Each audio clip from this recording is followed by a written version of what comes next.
ನಮಸ್ಕಾರ ಗೆಳೆಯರೆ, ಸೆಲ್ಫಿ ಕ್ಲಾಸಸ್ಗೆ ಸ್ವಾಗತ. ನಾನು ನಾಗರಾಜ್. ಬನ್ನಿ ಗೆಳೆಯರೆ, ಇವತ್ತಿನ ಕ್ಲಾಸ್ನ ಸ್ಟಾರ್ಟ್ ಮಾಡೋಣ. ಗೆಳೆಯರೆ, ಇವತ್ತಿನ ಕ್ಲಾಸ್ನ ಸ್ಟಾರ್ಟ್ ಮಾಡೋಕ್ಕಿಂತ ಮುಂಚೆ ಇನ್ನೂ ಯಾರು ನಮ್ಮ ಚಾನಲ್ನ ಸಬ್ಸ್ಕ್ರೈಬ್ ಮಾಡಿಲ್ಲ, ಲೈಕ್ ಮಾಡಿ, ಶೇರ್ ಮಾಡಿ, ಸಬ್ಸ್ಕ್ರೈಬ್ ಮಾಡೋದನ್ನು ಮರಿಬೇಡಿ. ಬೆಲ್ ಬಟನ್ನ ಒತ್ತಿ ಗೆಳೆಯರೆ, ಯಾಕಂದರೆ ನಾವು ಅಪ್ಲೋಡ್ ಮಾಡುವಂಥ ವೀಡಿಯೋಗಳ ನೋಟಿಫಿಕೇಶನ್ ತಮಗೆ ಬರ್ತಾ ಇರುತ್ತೆ. ಗೆಳೆಯರೆ, ಈ ಹಿಂದೆ ಕೂಡ ನಾವು ವೀಡಿಯೋಗಳನ್ನು ಅಪ್ಲೋಡ್ ಮಾಡಿದ್ದೀವಿ. ಅಪ್ಲೋಡ್ ಮಾಡಿರೋ ವೀಡಿಯೋಗಳ ಲಿಂಕ್ಗಳನ್ನು ಕೆಳಗಡೆ ಡಿಸ್ಕ್ರಿಪ್ಷನ್ ಬಾಕ್ಸಲ್ಲಿ ಕೊಟ್ಟಿದ್ದೀನಿ, ನೋಡಿ ಚೆಕ್ ಮಾಡ್ಕೊಳ್ಳಿ. ಬನ್ನಿ ಹಾಗಾದರೆ ಸ್ಟಾರ್ಟ್ ಮಾಡೋಣ. ಕಂಪ್ಯೂಟರ್ ಸಾಕ್ಷರತೆ ಭಾಗ 12. ಈ ಹಿಂದೆ ನಾವು 11 ಭಾಗಗಳನ್ನು ಅಪ್ಲೋಡ್ ಮಾಡಿದ್ದೀವಿ. ಕೆಳಗಡೆ ಡಿಸ್ಕ್ರಿಪ್ಷನ್ ಬಾಕ್ಸಲ್ಲಿ ಪ್ಲೇ ಲಿಸ್ಟ್ ಇದೆ, ನೋಡ್ಕೊಳ್ಳಿ ಗೆಳೆಯರೆ. ಬನ್ನಿ ಹಾಗಾದರೆ ಸ್ಟಾರ್ಟ್ ಮಾಡೋಣ. ಕಂಪ್ಯೂಟರ್ ಸಾಕ್ಷರತೆ ಭಾಗ 12. ಗೆಳೆಯರೆ, ಪ್ರಶ್ನೆ 1. ವಿಂಡೋವನ್ನು ಪೂರ್ಣ ಪರದೆಗೆ ಹಿಗ್ಗಿಸಿದಾಗ ವಿಂಡೋದ ಟೈಟಲ್ ಬಾರ್ನಲ್ಲಿ ಡ್ಯಾಶ್ ಕಾಣಿಸಿಕೊಳ್ಳುತ್ತದೆ. Option A restore button, option B minimise button, option C maximise button, option D limited square.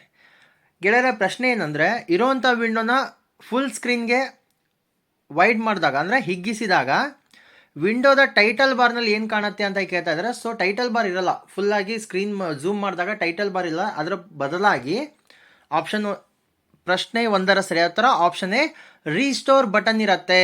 Restore ಬಟನ್ನ ಪ್ರೆಸ್ ಮಾಡಿದಾಗ, ಕ್ಲಿಕ್ ಮಾಡಿದಾಗ ಮಾತ್ರ ವಿಂಡೋ ಕಾಣುತ್ತೆ, ಇಲ್ಲಾಂದರೆ ವಿಂಡೋ ಕಾಣಲ್ಲ, ಫುಲ್ ಸ್ಕ್ರೀನ್ ಕಾಣುತ್ತೆ ಗೆಳೆಯರೆ. ಓಕೆನಾ? ಪ್ರಶ್ನೆ 2. ಕ್ಲಿಪ್ ಬೋರ್ಡ್ನಲ್ಲಿ ಪ್ರತಿ ಮಾಡಿಕೊಳ್ಳಲಾಗಿರೋ ಒಂದು ಅಪ್ಲಿಕೇಶನ್ ವಿಂಡೋ ಅಥವಾ ಇಡೀ ಪರದೆಯ ಬಿಂಬವನ್ನು ಹೀಗೆನ್ನುತ್ತಾರೆ. ಅಂದರೆ ಸ್ಕ್ರೀನ್ ಕ್ಯಾಪ್ಚರ್ ಏನು ಕೇಳ್ತಾರೆ, ಸ್ಕ್ರೀನ್ ಕ್ಯಾಪ್ಚರ್ ಬಗ್ಗೆ ಕೇಳ್ತಾರೆ. ಅಂದರೆ ಏನು ನೀವು ಸ್ಕ್ರೀನ್ ರೆಕಾರ್ಡನ್ನು ಮಾಡ್ತೀರಾ, ಸ್ಕ್ರೀನ್ ಕ್ಯಾಪ್ಚರನ್ನು ಮಾಡ್ತೀರಾ, ಅದ್ರ ಬಗ್ಗೆ ಅವರು ಕೇಳ್ತಾ ಇದ್ದಾರೆ. ಎರಡನೇದು, ಕ್ಲಿಪ್ ಬೋರ್ಡ್ನಲ್ಲಿ ಅಂದರೆ ಕಾಪಿ ಮಾಡಿಕೊಳ್ಳಲಾಗಿರೋ ಒಂದು ಅಪ್ಲಿಕೇಶನ್ ವಿಂಡೋ ಅಥವಾ ಇಡೀ ಪರದೆಯ ಬಿಂಬವನ್ನು ಏನಂತ ಕರೀತಾರೆ ಅಂತ ಕೇಳ್ತಾ ಇದ್ದಾರೆ. Option A cut, option B capture, option C paste, option D record. ಸ್ಕ್ರೀನನ್ನು ನೀವು ಕ್ಯಾಪ್ಚರ್ ಮಾಡ್ಕೋತೀರಾ, ಅದಕ್ಕೆ ಏನಂತ ಕರೀತಾರೆ? ಪ್ರಶ್ನೆ 2ರ ಸರಿಯಾದ ಉತ್ತರ ಆಪ್ಷನ್ ಬಿ ಕ್ಯಾಪ್ಚರ್ ಅಂತ ಕರೀತಾರೆ. ಸ್ಕ್ರೀನನ್ನು ಅಥವಾ ವಿಂಡೋನ ನೀವು ಕ್ಯಾಪ್ಚರ್, ಕಾಪಿ ಮಾಡ್ಕೊಂಡಾಗ ಅದನ್ನು ಏನು ಮಾಡ್ತಾರೆ? ಕ್ಯಾಪ್ಚರ್ ಅಂತ ಕರೀತಾರೆ. ಪ್ರಶ್ನೆ 3. ವಿಂಡೋಗಳ ಡ್ರಾಯಿಂಗ್ ಪ್ರೋಗ್ರಾಮ್ನ ಹೆಸರೇನು?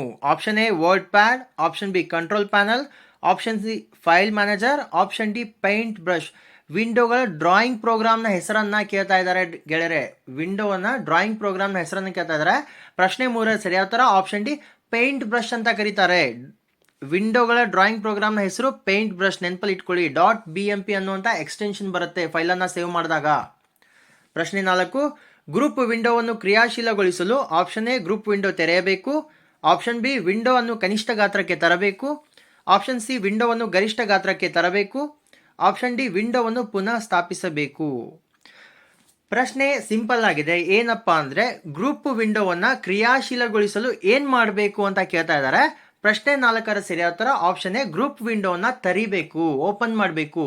ನೀವು ವಿಂಡೋ ಓಪನ್ ಮಾಡ್ದೇನೆ ವಿಂಡೋನ ಹೇಗೆ ರಿಆಕ್ಟಿವೇಟ್ ಮಾಡೋಕ್ಕಾಗತ್ತೆ ಗೆಳೆಯರೆ? ವಿಂಡೋವನ್ನು ಆಕ್ಟಿವೇಟ್ ಮಾಡಬೇಕು ಅಂದರೆ ಫಸ್ಟ್ ನೀವು ವಿಂಡೋವನ್ನು ಓಪನ್ ಮಾಡಬೇಕು. ಓಕೆನಾ? ಪ್ರಶ್ನೆ 5. ಯಾವುದೇ ವಿಂಡೋದ ಗಾತ್ರವನ್ನು ಬದಲಿಸುವಾಗ ಮೊದಲ ಹಂತ ಯಾವುದು ಅಂತ ಕೇಳ್ತಾ ಇದ್ದಾರೆ. ಯಾವುದೇ ವಿಂಡೋದ ಗಾತ್ರವನ್ನು ಬದಲಿಸುವಾಗ ಅದರ ಮೊದಲ ಹಂತ ಯಾವುದು ಅಂತ ಕೇಳ್ತಾ ಇದ್ದಾರೆ. ಆಪ್ಷನ್ ಎ ಟೈಟಲ್ ಬಾರ್ ಕಡೆಗೆ ಪಾಯಿಂಟ್ ಮಾಡುವುದು, ಆಪ್ಷನ್ ಬಿ ವ್ಯೂ ಮೆನುವನ್ನು ತೆರೆಯುವುದು, ಆಪ್ಷನ್ ಸಿ ಯಾವುದೇ ಕಾರ್ನರ್ ಅಥವಾ ಬಾರ್ಡರನ್ನು ಪಾಯಿಂಟ್ ಮಾಡುವುದು, ಆಪ್ಷನ್ ಡಿ ಯಾವುದು ಅಲ್ಲ. ವಿಂಡೋದ ಗಾತ್ರವನ್ನು ಬದಲಿಸಬೇಕಾದ್ರೆ ಮಿನಿಮೈಸ್, ಮ್ಯಾಕ್ಸಿಮೈಸ್ ಮಾಡಬೇಕಾದ್ರೆ ಆದರೆ ಅದರ ಮೊದಲ ಹಂತ ಯಾವುದು ಅಂತ ಕೇಳ್ತಾ ಇದ್ದಾರೆ. ಪ್ರಶ್ನೆ 5ರ ಸರಿಯಾದ ಉತ್ತರ ಆಪ್ಷನ್ ಎ ಟೈಟಲ್ ಬಾರ್ ಕಡೆಗೆ ಪಾಯಿಂಟ್ ಮಾಡಬೇಕು. ಏನು ತಮ್ಮ ಪಾಯಿಂಟರ್ ಇರುತ್ತೆ, ಟೈಟಲ್ ಬಾರ್ ಕಡೆ ಮೊದಲು ಪಾಯಿಂಟ್ ಮಾಡಿ ಆಮೇಲೆ ಅದನ್ನು ಕ್ಲಿಕ್ ಮಾಡಿದಾಗ ಮಿನಿಮೈಸ್ ಆಗುತ್ತೆ, ಅಥವಾ ಮ್ಯಾಕ್ಸಿಮೈಸ್ ಕ್ಲಿಕ್ ಮಾಡಿದಾಗ ಮ್ಯಾಕ್ಸಿಮೈಸ್ ಆಗುತ್ತೆ ಗೆಳೆಯರೆ. ಓಕೆನಾ? ವಿಂಡೋದ ಗಾತ್ರದ ಬಗ್ಗೆ ಕೇಳಿದ್ದಾರೆ. ಪ್ರಶ್ನೆ 6. ಕಂಪ್ಯೂಟರ್ ಅನ್ನು ನಿಯಂತ್ರಿಸುವ ಪ್ರೋಗ್ರಾಮ್ ಯಾವುದು ಅಂತ ಕೇಳ್ತಾ ಇದ್ದಾರೆ. Option A operating system, option B application program, option C browser, option D file manager. ಗೆಳೆಯರೆ, ಈ ಪ್ರಶ್ನೆಯನ್ನು ಹಲವಾರು ಸಾರಿ ಕಾಂಪಿಟೇಟಿವ್ ಎಕ್ಸಾಮ್ಸ್ಗಳಲ್ಲಿ ಕೇಳಿದ್ದಾರೆ. ಸೊ ಇದು ನಾನು ಕೂಡ ಪ್ರತಿ ಭಾಗದಲ್ಲಿ ಪ್ರಶ್ನೆಯನ್ನು ಕೇಳ್ತಾನೆ ಬಂದಿದ್ದೀನಿ. ಪ್ರಶ್ನೆ 6ರ ಸರಿಯಾದ ಉತ್ತರ ಆಪ್ಷನ್ ಎ ಆಪರೇಟಿಂಗ್ ಸಿಸ್ಟಮ್. ಕಂಪ್ಯೂಟರನ್ನು ನಿಯಂತ್ರಣ ಮಾಡೋಕ್ಕೆ ಯಾವ ಪ್ರೋಗ್ರಾಮ್ ಬೇಕು? Operating system must and should ಬೇಕೇ ಬೇಕು ಗೆಳೆಯರೆ. ಆಪರೇಟಿಂಗ್ ಸಿಸ್ಟಮ್ ಇಲ್ಲದೆ ಇರೋ ಪ್ರೋಗ್ರಾಮ್ ಇಲ್ಲದೆ ಇರೋ ಕಂಪ್ಯೂಟರ್ ಇಲ್ಲವೇ ಇಲ್ಲ. ಓಕೆನಾ? ಪ್ರಶ್ನೆ 7. ನಿಮ್ಮ ಗಣಕಯಂತ್ರವು ತನ್ನ ಪಾಡಿಗೆ ತಾನು ರಿಬೂಟ್ ಆಗಲು ಆರಂಭಿಸಿದರೆ ಇದಕ್ಕೆ ಕಾರಣ ಏನು ಅಂತ ಕೇಳ್ತಾ ಇದ್ದಾರೆ. ಆಪ್ಷನ್ ಎ ಕಂಪ್ಯೂಟರ್ನಲ್ಲಿ ವೈರಸ್ ಇದೆ, ಆಪ್ಷನ್ ಬಿ ಸಾಕಷ್ಟು ಸ್ಮರಣೆಯ ಅಗತ್ಯವಿದೆ, ಆಪ್ಷನ್ ಸಿ ಪ್ರಿಂಟರ್ ಇಲ್ಲದಿರುವುದು, ಆಪ್ಷನ್ ಡಿ ವಿದ್ಯುತ್ ಪ್ರಸರಣ ಅಗತ್ಯವಿದೆ. ಏನು ಮಾಡ್ತಾ ಇರ್ತೀರಾ? ಕಂಪ್ಯೂಟರ್ನಲ್ಲಿ ಆಪರೇಟ್ ಮಾಡ್ತಾ ಇರ್ತೀರಾ. ಕಂಪ್ಯೂಟರ್ನಲ್ಲಿ ಆಪರೇಟ್ ಮಾಡ್ತಾ ಕಂಪ್ಯೂಟರ್ ತಂತಾನೆ ರೀಸ್ಟಾರ್ಟ್ ಆದಾಗ ಮತ್ತೆ ರಿಬೂಟ್ ಆಗತ್ತೆ. ಅದು ಹಾಗಾಗಕ್ಕೆ ಏನು ಕಾರಣ ಅಂತ ಕೇಳ್ತಾ ಇದ್ದಾರೆ. ಪ್ರಶ್ನೆ ಹೇಳುವರ ಸರಿಯಾದ ಉತ್ತರ ಆಪ್ಷನ್ ಎ, ಕಂಪ್ಯೂಟರ್ನಲ್ಲಿ ವೈರಸ್ ಇದ್ದಾಗ ನಿಮ್ಮ ಕಂಪ್ಯೂಟರ್ ತನ್ನಿಂದ ತಾನೇ ರೀಸ್ಟಾರ್ಟ್ ಆಗುತ್ತೆ, ರೀಸ್ಟಾರ್ಟ್ ರಿಬ್ಯೂಟ್ ಆಗುತ್ತೆ ಗೆಳೆಯರೆ. ಓಕೆನಾ ಗೆಳೆಯರೆ? ಪ್ರಶ್ನೆ 8, ಕಂಪ್ಯೂಟರ್ ಫೈಲ್ಗಳಿಗೆ ಸಂಬಂಧಿಸಿದಂತೆ ಯಾವ ಹೇಳಿಕೆ ಸರಿ ಇಲ್ಲ? ಆಪ್ಷನ್ ಎ, ಸಂಗ್ರಹಿಸಿಡಲಾದ ದತ್ತಾಂಶದ ಗುಂಪು. ಆಪ್ಷನ್ ಬಿ, ಪ್ರತಿ ಫೈಲಿಗೆ ಫೈಲ್ ನೇಮ್ ಇರುವುದು. ಆಪ್ಷನ್ ಸಿ, ಬಳಕೆದಾರ ಸೃಷ್ಟಿಸಿದ ಫೈಲ್ ಎಕ್ಸ್ಟೆನ್ಷನ್ ಅನ್ನು ಮಾತ್ರ ಹೊಂದಿರುತ್ತದೆ. ಆಪ್ಷನ್ ಡಿ, ಪ್ರತಿ ಫೈಲಿನಲ್ಲಿ ದತ್ತಾಂಶವಿರುತ್ತದೆ. ಏನು ಕೇಳ್ತಾ ಇದ್ದಾರೆ ಪ್ರಶ್ನೆ? ಕಂಪ್ಯೂಟರ್ ಫೈಲ್ಗೆ ಸಂಬಂಧಪಟ್ಟಂತೆ ಯಾವ ಹೇಳಿಕೆ ಇದರಲ್ಲಿ ಸರಿ ಇಲ್ಲ, ಕೆಳಗೆ ಕೊಟ್ಟಿರುವಂಥ ಯಾವ ಹೇಳಿಕೆಗಳು ಸರಿ ಇಲ್ಲ ಅಂತ ಕೇಳ್ತಾ ಇದ್ದಾರೆ.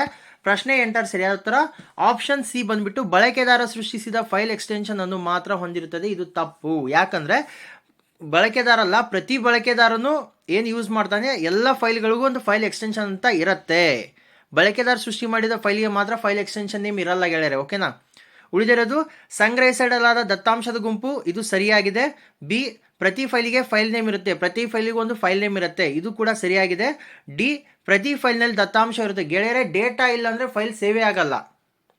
ಒಂದು ಡೇಟಾ 1 KB 1 MB 1 KB ಅಷ್ಟು ಡೇಟಾ ಇದ್ರೂ ಕೂಡ ಅದು ಡೇಟಾ ಸೇವ್ ಆಗುತ್ತೆ. ಡೇಟಾ ಇಲ್ಲಾಂದರೆ ಡೇಟಾ ಸೇವೇ ಆಗಲ್ಲ. ಸೊ ಫೈಲ್ನಲ್ಲಿ ಡೇಟಾ ಇರಲೇಬೇಕು. ಓಕೆನಾ ಗೆಳೆಯರೆ? ಪ್ರಶ್ನೆ 9, ಮೈಕ್ರೋಸಾಫ್ಟ್ ಆಫೀಸ್ ಎಂಬುದು dash. Option A, shareware. Option B, ಸಾರ್ವಜನಿಕ ತಂತ್ರಾಂಶ. ಆಪ್ಷನ್ ಸಿ, ತೆರೆದ ತಂತ್ರಾಂಶ. ಆಪ್ಷನ್ ಡಿ, ಅನ್ವಯನ ತಂತ್ರಾಂಶ. ಏನು ಕೇಳ್ತಾ ಇದ್ದಾರೆ? ಮೈಕ್ರೋಸಾಫ್ಟ್ ಆಫೀಸ್ ಎಂಬುದು ಏನು ಅಂತ ಕೇಳ್ತಾ ಇದ್ದಾರೆ. ಆಪ್ಷನ್ ಡಿ, ಅನ್ವಯನ ತಂತ್ರಾಂಶ ಗೆಳೆಯರೆ.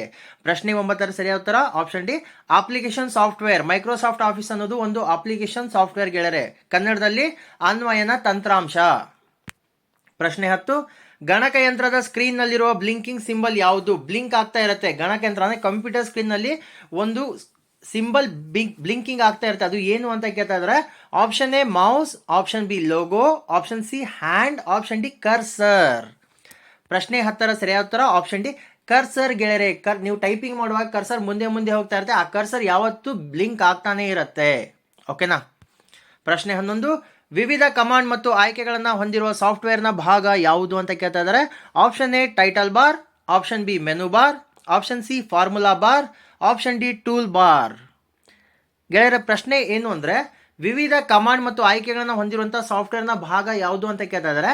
ಪ್ರಶ್ನೆ 11 ಸರಿಯಾದ ಉತ್ತರ ಆಪ್ಷನ್ ಬಿ, ಮೆನು ಬಾರ್ನಲ್ಲಿ ವಿವಿಧ ಕಮಾಂಡ್ಗಳು ಮತ್ತು ಆಯ್ಕೆಗಳು ಇರುತ್ತೆ ಗೆಳೆಯರೆ. ಮೆನು ಬಾರ್ನಲ್ಲಿ ವಿವಿಧ ಕಮಾಂಡ್ಗಳು ಮತ್ತು ಆಯ್ಕೆಗಳು ಇರುತ್ತೆ ಗೆಳೆಯರೆ, ನೆನಪಲ್ಲಿ ಇಟ್ಕೊಳ್ಳಿ, ಮೆನು ಬಾರ್. ಪ್ರಶ್ನೆ 12, ಈಗಾಗಲೇ ಒಂದು ಹೆಸರಿನಲ್ಲಿ ಇರುವ ಫೈಲನ್ನು ಬೇರೆ ಹೆಸರಿನಲ್ಲಿ ಸೇವ್ ಮಾಡಲು ಯಾವ ಕಮಾಂಡ್ ಅನ್ನು ಬಳಕೆ ಮಾಡುತ್ತೀರಿ? Option A, save. Option B, save and replace. Option C, save as. Option D, new file. ಗೆಳೆಯರೆ, ಒಂದು ಫೈಲ್ನ ಸೆಲ್ಫಿ ಕ್ಲಾಸಸ್ ಅಂತ ಆಲ್ರೆಡಿ ನಾನು ಸೇವ್ ಮಾಡಿದ್ದೀನಿ. ಸೇವ್ ಮಾಡಿರೋ ಫೈಲ್ನ ಹೆಸರನ್ನು ನಾನು ಬೇರೆ ಇಡಬೇಕು, ಇನ್ನೊಂದು ಹೆಸರನ್ನು. ಅಂದರೆ ಪ್ರಶ್ನೆ ಏನು, ಈಗಾಗಲೇ ಒಂದು ಹೆಸರಿನಲ್ಲಿ ಇರುವ ಫೈಲನ್ನು ಬೇರೆ ಹೆಸರಿನಲ್ಲಿ, ಸೆಲ್ಫಿ ಕ್ಲಾಸಸ್ ಅಂತ ಇರುವ ಹೆಸರನ್ನು ಬೇರೆ ಒಂದು ಹೆಸರಿನಲ್ಲಿ ನಾನು ಸೇವ್ ಮಾಡಬೇಕು ಅಂದರೆ ಏನು ಮಾಡಬೇಕು ಅಂತ ಕೇಳಿದ್ದಾರೆ. ಸಿಂಪಲ್ ಪ್ರಶ್ನೆ, ಸಿಂಪಲ್ ಪ್ರಶ್ನೆಗೆ ಸಿಂಪಲ್ ಉತ್ತರ. ಪ್ರಶ್ನೆ 12 ಸರಿಯಾದ ಉತ್ತರ ಆಪ್ಷನ್ ಸಿ, ಸೇವ್ ಆ್ಯಸ್. ಮೊದಲು ಸೇವ್ ಮಾಡಿರ್ತೀರಾ, ಇನ್ನೊಂದ್ಸರಿ ಅದೇ ಫೈಲನ್ನು ಬೇರೆ ಹೆಸರಿನಲ್ಲಿ ನೀವು ಸೇವ್ ಮಾಡಬೇಕಂದ್ರೆ ಸೇವ್ ಆ್ಯಸ್ ಅನ್ನು ಕ್ಲಿಕ್ ಮಾಡಿ ಇನ್ನೊಂದು ಹೆಸರು ಟೈಪ್ ಮಾಡಿ ಅದರಲ್ಲಿ ನೀವು ಸೇವ್ ಮಾಡಿದ್ರೆ ಮುಗೀತು, ಸೇವ್ ಆ್ಯಸ್ ಆಗತ್ತೆ. ಪ್ರಶ್ನೆ 13, ಈಗಾಗಲೇ ಇರುವ ಡಾಕ್ಯುಮೆಂಟ್ ಅನ್ನು ಬದಲಿಸುವ ಪ್ರಕ್ರಿಯೆ ಏನೆಂದು ಕರೆಯುವರು? Option A, creating. Option B, editing. Option C, modifying. Option D, replacing. Replace ಅಂದರೆ ಒಂದು ವರ್ಡ್ ಬದಲಾಗಿ ಇನ್ನೊಂದು ವರ್ಡನ್ನು ಹಾಕಿದ್ರೆ ಅದು ರೀಪ್ಲೇಸ್ ಆಗುತ್ತೆ. ಆದರೆ ಇಲ್ಲೇನು ಕೇಳಿದ್ದಾರೆ, ಈಗಾಗಲೇ ಇರುವ ಡಾಕ್ಯುಮೆಂಟ್ನ ಬದಲಿಸುವ ಪ್ರಕ್ರಿಯೆ ಏನೆಂದು ಕರೆಯುವರು? ಡಾಕ್ಯುಮೆಂಟ್ನ ಬದಲಿಸಬೇಕು, ಅದರ ಹೆಸರನ್ನು ಬದಲಿಸಬೇಕು, ಏನಂತ ಕರೀತಾರೆ? ಇರುವಂಥ ಡಾಕ್ಯುಮೆಂಟ್ನ ಚೇಂಜ್ ಮಾಡಬೇಕು ಅಥವಾ ಅದರಲ್ಲಿರುವಂಥ ಸ್ವಲ್ಪ ಡೇಟಾನ ಚೇಂಜ್ ಮಾಡಬೇಕು, ಏನಂತ ಕರೀತಾರೆ? ಪ್ರಶ್ನೆ 13 ಸರಿಯಾದ ಉತ್ತರ ಆಪ್ಷನ್ ಬಿ, ಎಡಿಟಿಂಗ್ ಅಂತಾರೆ. ಸ್ವಲ್ಪ ಎಡಿಟ್ ಮಾಡಬೇಕು, ಇರುವಂಥ ಒಂದು ಏನು ಡೇಟಾ ಇದೆ ಅಥವಾ ಒಂದು ಡಾಕ್ಯುಮೆಂಟ್ ಇದೆ, ಆ ಡಾಕ್ಯುಮೆಂಟ್ನಲ್ಲಿ ಸ್ವಲ್ಪ ಹೆಸರುಗಳನ್ನು ಅಥವಾ ಮಾಡಿರುವಂಥ ಎಕ್ಸ್ಪೀರಿಯನ್ಸನ್ನು ಯಾವುದೋ ಒಂದು ಫೈಲ್ನಲ್ಲಿ ಆಗಲಿ ಸ್ವಲ್ಪ ಏನೋ ಡೇಟಾ ಚೇಂಜಸ್ ಮಾಡಬೇಕು ಅಂದರೆ ಎಡಿಟಿಂಗ್ ಮಾಡಬೇಕು ಅಂತ ಕರೀತಾರೆ. ಓಕೆನಾ?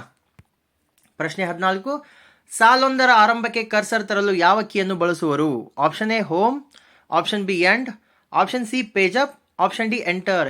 ಗೆಳೆಯರೆ, ನೀವು ಟೈಪ್ ಮಾಡ್ತಾ ಹೋಗಿರ್ತೀರಾ, ಕರ್ಸರ್ ಮುಂದೆ ಮುಂದೆ ಹೋಗಿರುತ್ತೆ, ಕರ್ಸರ್ ಕೊನೆಯಲ್ಲಿ ಯಾವುದೋ ಒಂದು ಮೂಲೆಯಲ್ಲಿರುತ್ತೆ.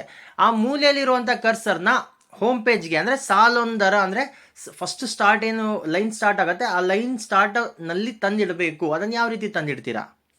ಪ್ರಶ್ನೆ 14 ಸರಿಯಾದ ಉತ್ತರ ಆಪ್ಷನ್ ಎ, ಹೋಮ್ ಅನ್ನು ಹೊಡೆದ್ರೆ ಕರ್ಸರ್ ಫಸ್ಟ್ಗೆ ಬಂದು ಕುಂದಿರುತ್ತೆ, ಫಸ್ಟ್ ಲೈನಲ್ಲಿ ಫಸ್ಟ್ಗೆ ಬಂದು ನಿಲ್ಲತ್ತೆ ಕರ್ಸರ್. ಯಾವುದು? ಕರ್ಸರ್ ಹೋಮ್ ಬಟನ್ನ ಹೊಡಿಬೇಕು. ಓಕೆನಾ? ಪ್ರಶ್ನೆ 15, ಡಾಕ್ಯುಮೆಂಟ್ ಒಂದಕ್ಕೆ ಬಳಕೆದಾರ ಕೊಡುವ ಹೆಸರನ್ನ ಏನೆಂದು ಕರೆಯುವರು? Option A file name, option B program, option C record, option T data.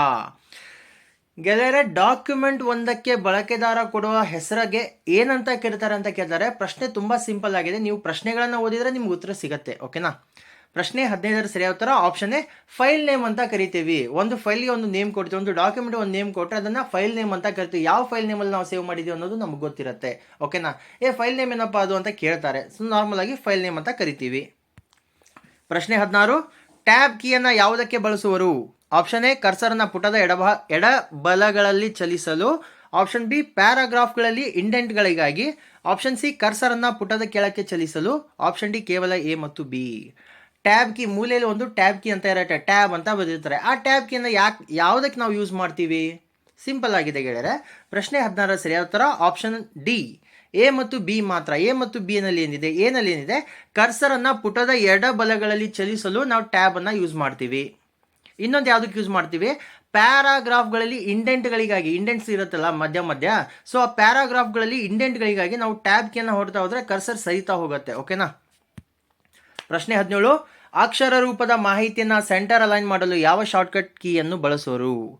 Option A control C, control C ಅಂದರೆ copy, option B control E, option C control R ಅಂದರೆ ರೈಟ್ ಸೈಡ್ ಅಲೈನ್ಮೆಂಟ್ ಆಗುತ್ತೆ, ಆಪ್ಷನ್ ಡಿ ಕಂಟ್ರೋಲ್+L, ಕಂಟ್ರೋಲ್+L ಅಂದರೆ left side alignment ಆಗುತ್ತೆ. So ಉತ್ತರವನ್ನು ನೋಡೋಣ ಬನ್ನಿ. ಪ್ರಶ್ನೆ 17 ಸರಿಯಾದ ಉತ್ತರ ಆಪ್ಷನ್ ಬಿ ಕಂಟ್ರೋಲ್+E. ಗೆಳೆಯರೆ, ಕಂಟ್ರೋಲ್+E ಅಂದರೆ ಏನಾಗುತ್ತೆ, ಮಧ್ಯದಲ್ಲಿ ಸೆಂಟರ್ನಲ್ಲಿ ಅಲೈನ್ ಆಗುತ್ತೆ. ಅಕ್ಷರಗಳು ಏನು ನೀವು ಅಕ್ಷರಗಳನ್ನ ಟೈಪ್ ಮಾಡಿರ್ತೀರಾ ಡಾಕ್ಯುಮೆಂಟ್ನಲ್ಲಿ, ಆ ಅಕ್ಷರಗಳೆಲ್ಲ ಸೆಂಟರ್ ಲೈನ್ನಲ್ಲಿ ಅಲೈನ್ ಆಗುತ್ತೆ. ಅದಕ್ಕೆ ಕಂಟ್ರೋಲ್ E ಅನ್ನು ಪ್ರೆಸ್ ಮಾಡಬೇಕು, ಶಾರ್ಟ್ಕಟ್ ಕೀಯನ್ನು ಬಳಸಬೇಕು. ಪ್ರಶ್ನೆ 18, ಡಾಕ್ಯುಮೆಂಟ್ ಒಂದನ್ನು ಪ್ರಿಂಟ್ ಮಾಡಲು ಯಾವ ಶಾರ್ಟ್ಕಟ್ ಕೀಯನ್ನು ಬಳಸುವರು?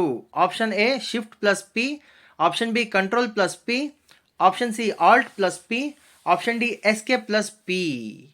ಗೆಳೆಯರೆ, ಸಿಂಪಲ್ ಆದ ಪ್ರಶ್ನೆ. ಒಂದು ಡಾಕ್ಯುಮೆಂಟ್ನ ನೀವು ಪ್ರಿಂಟ್ ಮಾಡಬೇಕು, ಶಾರ್ಟ್ಕಟ್ ಕೀಯನ್ನು ಯಾವ್ದು ಯೂಸ್ ಮಾಡ್ತೀರಾ ಅಂತ ಕೇಳ್ತಾ ಇದ್ದಾರೆ.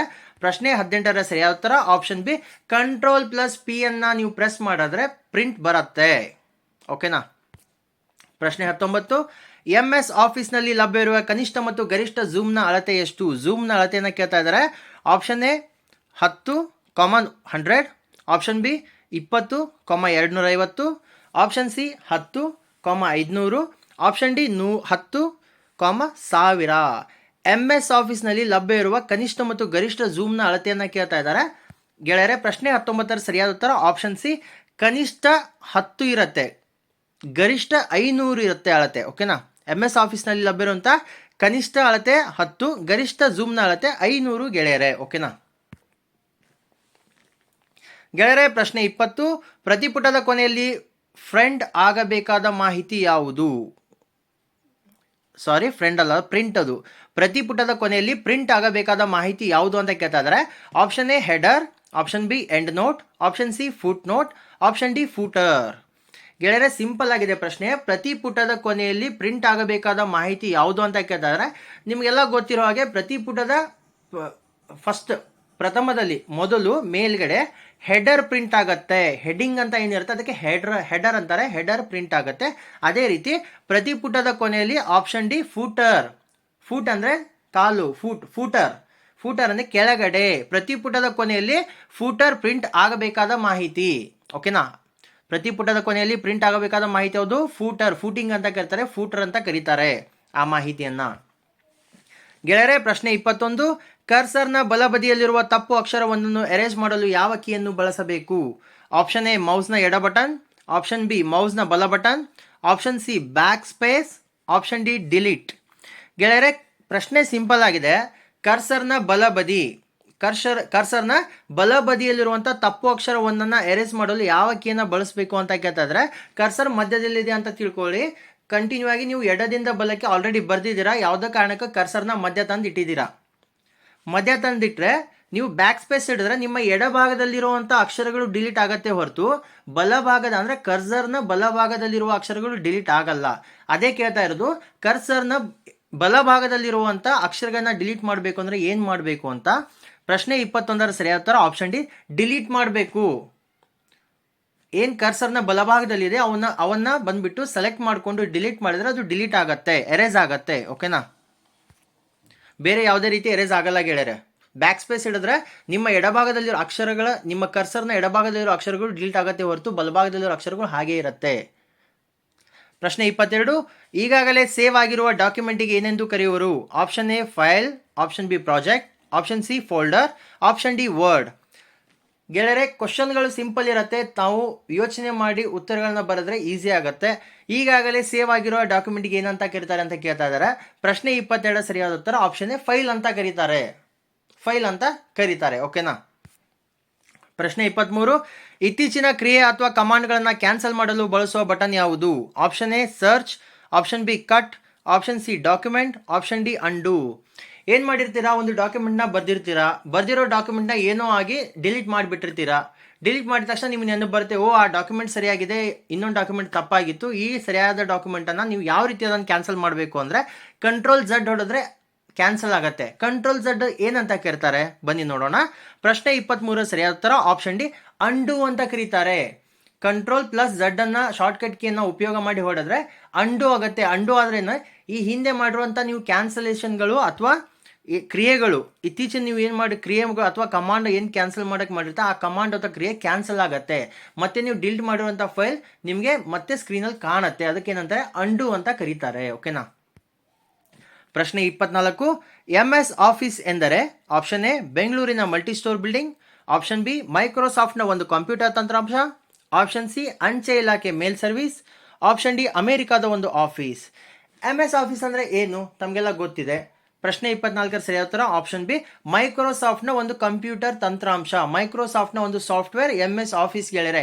ಇದು ಯಾರಿಗೆ ಗೊತ್ತಿರತ್ತೆ? MS ಆಫೀಸ್ ಅಂದರೆ ಯಾರಿಗೆ ಗೊತ್ತಿರತ್ತೆ ಅಂದರೆ ಯಾರು ಕರೆಕ್ಟಾಗಿ ಎಕ್ಸಾಮ್ಗಳಿಗೋಸ್ಕರ, ಹುದ್ದೆಗಳಿಗೋಸ್ಕರ ನಾನು ಜಾಬ್ ತಗೊಳ್ಳೇಬೇಕು ಅಂತ ಯಾರು ಕಷ್ಟಪಟ್ಟು ಓದಿರ್ತೀರಾ ಅವ್ರಿಗೆ ಇದು ಗೊತ್ತಿರತ್ತೆ MS ಆಫೀಸ್ ಅಂದರೆ ಏನು ಅಂತ.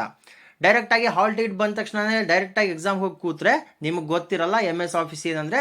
ಕೊನೆಗೆ ಏನು ಬರ್ತೀರಾ ನೀವು, MS ಆಫೀಸ್ ಅಂದರೆ ಏನು ಅಂದರೆ ಬೆಂಗಳೂರಿನಲ್ಲಿರೋ ಮಲ್ಟಿ ಸ್ಟೋರ್ ಬಿಲ್ಡಿಂಗ್ ಅಂತ ಬರ್ತೀರಾ. ಇಲ್ಲಾಂದರೆ ಅಮೆರಿಕಾದಲ್ಲಿರೋಂಥ ಒಂದು ಆಫೀಸ್ ಇರಬೇಕು MS ಆಫೀಸ್ ಅಂತ ಬರ್ತೀರಾ.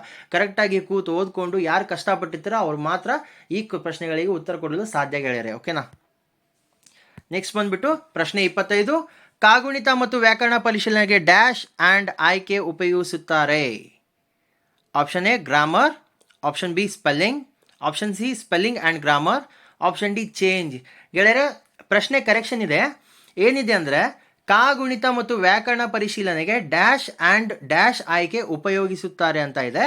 ಪ್ರಶ್ನೆ 25 ಸರಿಯಾದ ಉತ್ತರ option C spelling and grammar. ಗೆಳೆಯರೆ ಕಾಗುಣಿತ ಮತ್ತು ವ್ಯಾಕರಣ ಅಂದರೆ ಸ್ಪೆಲ್ಲಿಂಗನ್ನು ಚೆಕ್ ಮಾಡಬೇಕು ಅಂದರೆ, ಗ್ರಾಮರನ್ನು ಚೆಕ್ ಮಾಡ್ಕೋಬೇಕಂದ್ರೆ ಯಾವ ಆಯ್ಕೆನ ಉಪಯೋಗ ಮಾಡ್ತಾರೆ ಅಂದರೆ ಆಪ್ಷನ್ ಸಿ ಸ್ಪೆಲ್ಲಿಂಗ್ ಆ್ಯಂಡ್ ಗ್ರಾಮರನ್ನು ಚೆಕ್ ಮಾಡಿದ್ರೆ ನಿಮ್ಗೆ ಗೊತ್ತಾಗುತ್ತೆ ಯಾವ ಸ್ಪೆಲ್ಲಿಂಗ್ ಕರೆಕ್ಟ್ ಆಗಿದೆ, ಯಾವ ಸ್ಪೆಲ್ಲಿಂಗ್ ರಾಂಗ್ ಆಗಿದೆ ಅಂತ. ಓಕೆನಾ.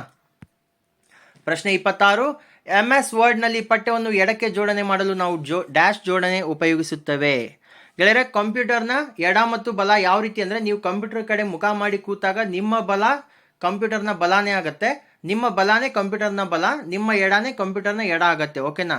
ಇಲ್ಲ ನಮ್ಮ ಅಪೋಸಿಟ್ ಕಂಪ್ಯೂಟರ್ ಇದೆ, ಅದು ನಮ್ಮ ಎಡ ಅದು ಬಲ, ನಮ್ಮ ಬಲ ಅದು ಎಡ, ಇಲ್ಲ, ನಿಮ್ಮ ಬಲಗಡೆ ಕಂಪ್ಯೂಟರ್ನ ಬಲಗಡೆನೇ ಇರುತ್ತೆ, ನಿಮ್ಮ ಎಡ ಕಂಪ್ಯೂಟರ್ನ ಎಡನೇ ಇರುತ್ತೆ. ಓಕೆನಾ. ಸೊ ಅದೇ ರೀತಿ MS ವರ್ಡ್ನಲ್ಲಿ ಪಠ್ಯವನ್ನು ಎಡಕ್ಕೆ ಜೋಡಣೆ ಮಾಡಲು ನಾವು ಡ್ಯಾಶ್ ಜೋಡಣೆ ಉಪಯೋಗಿಸುತ್ತೇವೆ ಅಂತ ಕೇಳ್ತಾ ಇದ್ದಾರೆ. ಆಪ್ಷನ್ ಎ ಎಡಕ್ಕೆ ಜೋಡಣೆ, ಆಪ್ಷನ್ ಬಿ ಬಲಕ್ಕೆ ಜೋಡಣೆ, ಆಪ್ಷನ್ ಸಿ ಸಮ ಜೋಡಣೆ, ಆಪ್ಷನ್ ಡಿ ಮಧ್ಯ ಜೋಡಣೆ. ಗೆಳೆಯರೆ ಪಠ್ಯವನ್ನು ಎಡಕ್ಕೆ ಜೋಡಣೆ ಮಾಡಲು ನಾವು ಎಡನೇ ಉಪಯೋಗ ಮಾಡಬೇಕು, ಬಲ ಅಂತ ಉಪಯೋಗ ಮಾಡೋಕ್ಕಾಗಲ್ಲ. ಓಕೆನಾ. ಪ್ರಶ್ನೆ 26 ಸರಿಯಾದ ಉತ್ತರ ಆಪ್ಷನ್ ಎ ಎಡಕ್ಕೆ ಜೋಡಣೆ ಮಾಡಬೇಕು. ನಿಮಗೆ MS ವರ್ಡ್ನಲ್ಲಿ ಪಠ್ಯ ಎಡಕ್ಕೆ ಜೋಡಣೆ ಮಾಡಲು ಬೇಕಂದರೆ ಎಡಕ್ಕೆ ಜೋಡಣೆನೇ ಮಾಡಬೇಕು. ಓಕೆನಾ. ಎಡ ಲೆಫ್ಟ್, ಬಲ ರೈಟ್. ಓಕೆನಾ. ಕಂಟ್ರೋಲ್ L ಹೊಡೆದ್ರೆ ಎಡ ಬರುತ್ತೆ, ಕಂಟ್ರೋಲ್ R ಹೊಡೆದ್ರೆ ರೈಟ್ ಬರುತ್ತೆ, ಕಂಟ್ರೋಲ್ E ಹೊಡೆದ್ರೆ ಮಧ್ಯದಲ್ಲಿ ಬರುತ್ತೆ ಪಠ್ಯ. ಓಕೆನಾ.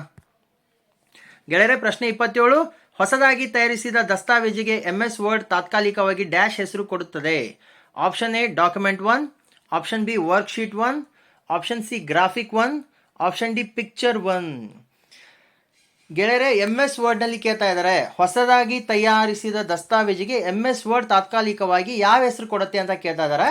ಪ್ರಶ್ನೆ 27 ಸರಿಯಾದ ಉತ್ತರ ಆಪ್ಷನ್ ಎ ಡಾಕ್ಯುಮೆಂಟ್ 1 ಅಂತ ಕೊಡುತ್ತೆ. ಇದರಲ್ಲಿ ಇನ್ನೊಂದು ಕೊಟ್ಟಿದ್ದಾರೆ ವರ್ಕ್ಶೀಟ್ 1 ಅಂತ ಕೊಟ್ಟಿದ್ದಾರೆ. ವರ್ಕ್ಶೀಟ್ 1 ಬಂದ್ಬಿಟ್ಟು MS ಎಕ್ಸೆಲ್ ನಲ್ಲಿ ಕೊಡುತ್ತೆ.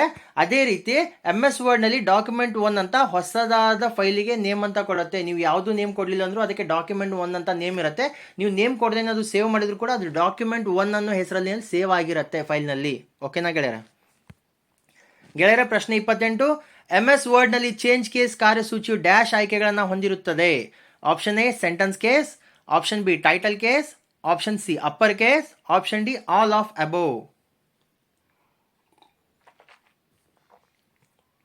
ಏನ್ ಕೇಳ್ತಾ ಇದಾರೆ ಪ್ರಶ್ನೆ ಅಂದ್ರೆ, MS ವರ್ಡ್ ನಲ್ಲಿ ಚೇಂಜ್ ಕೇಸ್ ಅನ್ನುವಂತ ಒಂದು ಆಪ್ಷನ್ ಇರುತ್ತೆ. ಆ ಚೇಂಜ್ ಕೇಸ್ ಆಪ್ಷನ್ ಕಾರ್ಯಸೂಚಿ ಯಾವ್ಯಾವ ಆಯ್ಕೆಗಳನ್ನ ಹೊಂದಿರುತ್ತದೆ ಅಂತ ಕೇಳ್ತಾ ಇದ್ದಾರೆ. ಪ್ರಶ್ನೆ 28ರ ಸರಿಯಾದ ಉತ್ತರ option D all of above ಗೆಳೆಯರು. ಯಾಕಂದ್ರೆ ಚೇಂಜ್ ಕೇಸ್ ನಲ್ಲಿ ಇರುವಂತ ಆಯ್ಕೆಗಳು ಯಾವ್ದಾವ್ದಂದ್ರೆ ಸೆಂಟೆನ್ಸ್ ಕೇಸ್ ಇರುತ್ತೆ, ಟೈಟಲ್ ಕೇಸ್ ಇರುತ್ತೆ, ಅಪ್ಪರ್ ಕೇಸ್ ಇರುತ್ತೆ. ಈ 3 ಕೇಸ್ಗಳು ಚೇಂಜ್ ಕೇಸ್ ನಲ್ಲಿ ಇರತ್ತೆ ಗೆಳೆಯರೆ, ಅದು MS ವರ್ಡ್ ನಲ್ಲಿ. ಪ್ರಶ್ನೆ 29, ಸಮ ಜೋಡಣೆ ಎಂದರೆ ಆಪ್ಷನ್ ಎ ಪಠ್ಯವನ್ನ ಬಲಕ್ಕೆ ಜೋಡಣೆ ಮಾಡುವುದು ಬಲ ಜೋಡಣೆ, ಆಪ್ಷನ್ ಬಿ ಪಠ್ಯವನ್ನ ಎಡಕ್ಕೆ ಜೋಡಣೆ ಮಾಡುವುದು ಎಡ ಜೋಡಣೆ, ಆಪ್ಷನ್ ಸಿ ಪಠ್ಯವನ್ನ ಎಡಕ್ಕೆ ಮತ್ತು ಬಲಕ್ಕೆ ಜೋಡಣೆ ಮಾಡುವುದು, ಆಪ್ಷನ್ ಡಿ ಯಾವುದು ಅಲ್ಲ. ಗೆಳೆಯರೆ ಸಮ ಜೋಡಣೆ ಅಂದ್ರೆ ಯಾವುದು ಅಂತ ಕೇಳ್ತಾ ಇದ್ದಾರೆ. ಪ್ರಶ್ನೆ 29ರ ಸರಿಯಾದ ಉತ್ತರ ಆಪ್ಷನ್ ಸಿ ಪಠ್ಯವನ್ನ ಎಡಕ್ಕೆ ಮತ್ತು ಬಲಕ್ಕೆ ಜೋಡಣೆ ಮಾಡುವುದು, ಅದು ಸಮ ಜೋಡಣೆ ಗೆಳೆಯರೆ. ಓಕೆನಾ, ಸಮವಾಗಿ ಜೋಡಣೆ ಆಗಿರುತ್ತೆ. ಪಠ್ಯ ಎಡಕ್ಕೂ ಬಂದಿರಲ್ಲ, ಪಠ್ಯ ಬಲಕ್ಕೂ ಬಂದಿರಲ್ಲ, ಎಡ ಮತ್ತು ಬಲಕ್ಕೆ ಸರಿಯಾಗಿ ಜೋಡಣೆ ಆಗಿರುತ್ತೆ. ಅದು ಯಾವುದು ಸಮ ಜೋಡಣೆ ಅಂತ ಕರೀತಾರೆ. ಗೆಳೆಯರೆ ಇವತ್ತಿನ ನಮ್ಮ ಈ ಕ್ಲಾಸ್ನ ಅಂತಿಮ ಮತ್ತು ಕೊನೆಯ ಪ್ರಶ್ನೆ 30, MS ವರ್ಡ್ ನಲ್ಲಿ ಒಟ್ಟು ಡ್ಯಾಶ್ ಆ್ಯಂಡ್ ಡ್ಯಾಶ್ ಜೋಡಣೆಗಳಿವೆ. ಸಾರಿ ಆ್ಯಂಡ್ ಅಲ್ಲ, ಅದು MS ವರ್ಡ್ ನಲ್ಲಿ ಒಟ್ಟು ಡ್ಯಾಶ್ ಜೋಡಣೆಗಳಿವೆ ಅಂತ ಕೇಳ್ತಾ ಇದ್ದಾರೆ. Option A 1, option B 2, option C 3, option D 4. ಎಷ್ಟು ಜೋಡಣೆ ಇದೆ? ಬಲ ಜೋಡಣೆ, ಎಡ ಜೋಡಣೆ, ಸಮ ಜೋಡಣೆ, ಎಷ್ಟು ಜೋಡಣೆಗಳಿದೆ ಅಂತ ಕೇಳ್ತಾ ಇದ್ದಾರೆ. ಪ್ರಶ್ನೆ 30ರ ಸರಿಯಾದ ಉತ್ತರ ಆಪ್ಷನ್ ಡಿ 4 ಜೋಡಣೆಗಳಿವೆ ಗೆಳೆಯರೆ. MS ವರ್ಡ್ ನಲ್ಲಿ ಒಟ್ಟು 4 ಜೋಡಣೆಗಳಿವೆ. ಯಾವ್ದಾವ್ದಂದ್ರೆ right alignment, left alignment, middle alignment, left and right alignment. ಒಟ್ಟು 4 ಅಲೈನ್ಮೆಂಟ್ಗಳಿವೆ, ಒಟ್ಟು 4 ಜೋಡಣೆಗಳು ಇವೆ ಗೆಳೆಯರೆ. ನಮ್ಮ ವಿಡಿಯೋಗಳು ತಮಗೆ ಇಷ್ಟವಾದಲ್ಲಿ ಲೈಕ್ ಮಾಡಿ, ಶೇರ್ ಮಾಡಿ, ಸಬ್ಸ್ಕ್ರೈಬ್ ಮಾಡೋದನ್ನ ಮರಿಬೇಡಿ. ಬೆಲ್ ಬಟನ್ನ ಒತ್ತಿ ಗೆಳೆಯರೆ, ಯಾಕಂದ್ರೆ ನಾವು ಅಪ್ಲೋಡ್ ಮಾಡುವಂಥ ವಿಡಿಯೋಗಳ ನೋಟಿಫಿಕೇಶನ್ ತಮಗೆ ಬರ್ತಾ ಇರುತ್ತೆ. ಅದೇ ರೀತಿ ನಾವು ತಿಳಿಸಿಕೊಟ್ಟಂಥ ಮಾಹಿತಿಗಳ ಬಗ್ಗೆ ಅಥವಾ ನಮ್ಮ ಕ್ಲಾಸ್ಗಳ ಬಗ್ಗೆ ಏನಾದರೂ ಅಭಿಪ್ರಾಯಗಳು ಅಥವಾ ಕಮೆಂಟ್ಗಳಿದ್ದಲ್ಲಿ ದಯವಿಟ್ಟು ಕಮೆಂಟ್ ಸೆಕ್ಷನಲ್ಲಿ ಕಮೆಂಟ್ ಮಾಡಿ. ನಾವು ನಿಮ್ಮ ಕಮೆಂಟ್ಗಳನ್ನು ನೋಡ್ತೀವಿ ಗೆಳೆಯರೆ. ಮತ್ತೆ ನಾವು ಮುಂದಿನ ಕ್ಲಾಸಲ್ಲಿ ಭೇಟಿಯಾಗೋಣ. ಧನ್ಯವಾದಗಳು ಗೆಳೆಯರೆ.